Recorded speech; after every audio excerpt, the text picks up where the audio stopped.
it takes more than just luck to be a leader. So we're going to talk today about 5 characteristics of effective leaders that you absolutely need to know. So if you have asked yourself questions like, how do I become a leader? Or am I a leader? How do I know if I'm a leader? I don't even know what it truly means to be a leader. I have an idea. I know what leader means, right? But how do I be a leader in the niche that I'm in?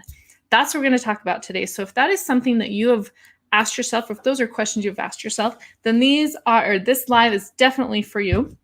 So welcome today. I am Debbie Dunford with David and Debbie Dunford. If we have not met before, it is great to meet you. Please make sure and give me a shout out. Just say hi. Let me know where you're watching from. I'd love to be able to say hi to you. And a little bit about David and I. We mentor online networkers and we help them know how to strategize to attract a constant flow of new prospects. So there's not that runaround. Where's my next prospect coming from, right? We help you know how to attract teammates, sales through branding, automation systems, mind mastery, huge one, automation, and servant leadership, so that you can live your best life. So that's what we're talking about today. And yes, I don't have that all memorized. So I was looking at my notes. So I apologize for looking down there. That's totally okay. We're good with that, right? So welcome. It's great to be here with you. And leadership is so important for, even if you're a leader of one, it is still important to have these 5 characteristics that you really need to know so that you can be the most effective leader possible, right? So that person can grow into more than 1 or 2 or 3, right? So that's what we're talking about today. So first off, and let me just kind of share with you these characteristics. I just finished an awesome workshop that talked about, it was all about leadership. And it was so well timed for me. And this is what I'm going to pass along to you are 5 of these characteristics that we talked about over the weekend. Because these are key for you to be able to know, like we said, how to be an effective leader. And before going into this weekend, I had some discussions with my husband, who also is my business partner, who does a lot of behind the scenes work. So I'm on camera more often than not. But I was discussing it a lot with him and with some friends who are leaders in the industry. And we were talking, and some other people, but a huge discussion going on for, several weeks around what it means to be a leader. And there were some comments that were said that I agreed with, some that I didn't, but it helped me realize that I kind of was gapping out on what specifically a leader is. Like, how do you define a leader? And so this last weekend was so effective for me that I wanted to make sure and bring this to you as well so that you get a start to what it means, to a definition of what it means to be a leader. Okay. So first off, a leader has vision. Okay. What do I mean by that? Well, I looked with all these characteristics, I decided to look up the definition of each one so that we could then connect that to your business, what you're doing specifically. So a vision for your business. What is your vision for your business? Do you have a vision for your business? Because that's going to be my first challenge to you, is to have a vision for your business. If you don't have one, then take a few days to think about it. Okay. So that's going to be my challenge for you today. But what is your vision? So a vision is the ability to think about or plan the future with imagination or wisdom. And what that makes me think about is your experiences, right? Where do you get your wisdom from? Well, you learn from your past experiences. So taking all those experiences and what you've learned from them to then be able to create an idea and dream, like that's where the imagine comes in for me. Be able to dream about what's possible and the difference you might be able to make in the world, right? So what's your vision for your business? How do you want your business to make an impact on the world? What would that look like? The second characteristic is grit. Okay. Now, when you think of the word grit, is that a term that you're familiar with? Let me know. Give me a little heart if it's something you're familiar with. If not, put a little question mark in the discussion. Grit really is courage and resolve. Okay. And I love the word resolve right here. I think that sums up what grit is for me. It's strength of character, but it's resolve to me is, okay, this is gonna happen, right? It's kind of a no excuses attitude. It doesn't matter that I'm sick, I'm going to post anyway. Or it doesn't matter that I don't feel like I don't have my makeup done and I don't have my hair done. Doesn't matter. I'm resolved to do my live anyway, right? That's what grit is. It's you have that vision and then the resolve that it's going to happen. So that's the second thing.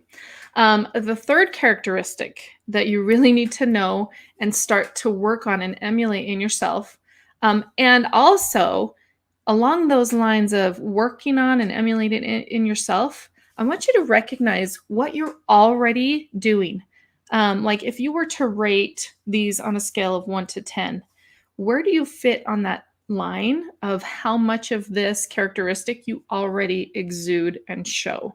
Okay. So, like grit, do you have, zero resolve? I doubt you have zero resolve, right? So, on a scale of 1 to 10, where's your grit? How is that for you? Are you at maybe a 3 with your resolve and your courage and your strength of character to get these things done? Or maybe you're more at a 7 or 8 because grit is something you really have inside of you. So I want you to think of these as you're not at a 0 on any of these characteristics, but I want you to think of one that might be the one that you work toward, you work on first, right? Like if you're like, you know what? Okay, grit, I'm at a 3, so I want to get that to be a 5. So I'm going to really focus on my resolve, my strength of courage, or of character, and my courage to just make it happen. Okay. So the third one is ownership. Now, with business, what does that mean? I don't just mean that you own your business. Yes, that's part of it. But what specifically do you need to take ownership of in your business? Okay. So let me know some of your ideas. I'd love to hear what some of your ideas are with, okay, ownership. What do I need to take ownership of in my business? I'm curious. Go ahead and get those down, your thoughts down. And I'll share a few. So when I talk about ownership, I'm talking about self-ownership, which goes right back to grit, right? And it goes back to the vision because it's on you to have the vision for your business, right? So self-ownership, owning mistakes. It's okay to make mistakes. Earlier, I did a live and for one of my clients, I did a live and I totally changed the comments so that people couldn't comment unless it was 100 characters. Did not mean to do that. Once I discovered that from the comments, somebody mentioned that in the comments, I can't do this unless I have 100 characters. I was like, oh my gosh, I'm so sorry. And then on the live, I just went and changed it. I apologize. I said, that's on me. I didn't mean to do that. I apologize. I didn't realize I had done that. I didn't even realize I'd clicked a button. But I needed to own that mistake. And it was okay. It was just an accident, not a big deal. We got it resolved, right? But owning your mistakes. Also, owning on the flip side of that is owning your wins. All too frequently, I see the students that I work with, the students I mentor, that they gloss over those things that they've done that are working, which I call their wins. Maybe they're posting regularly. Maybe they posted for the first time, or maybe they did their first live. They got over their fear and did their first Facebook Live. That is a win. Okay. And they gloss over it. Like, yeah, okay, well, I got to do another one. But no, living in that moment of that was a win for me. And I'm going to take ownership of that. Like I did that. And that's pretty awesome because it is pretty awesome. And also ownership of your actions. Okay. That's another thing that ownership means is owning your actions or your inactions. Are you not doing the actions it takes to make sure and grow the team that you want? So the actions and inactions are ownership.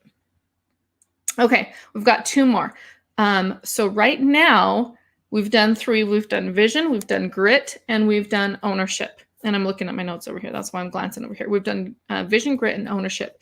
From those 3, let me know in the discussion which, let's just do a takeaway, something that you thought about or didn't really think about, an aha or a takeaway from those 3, okay?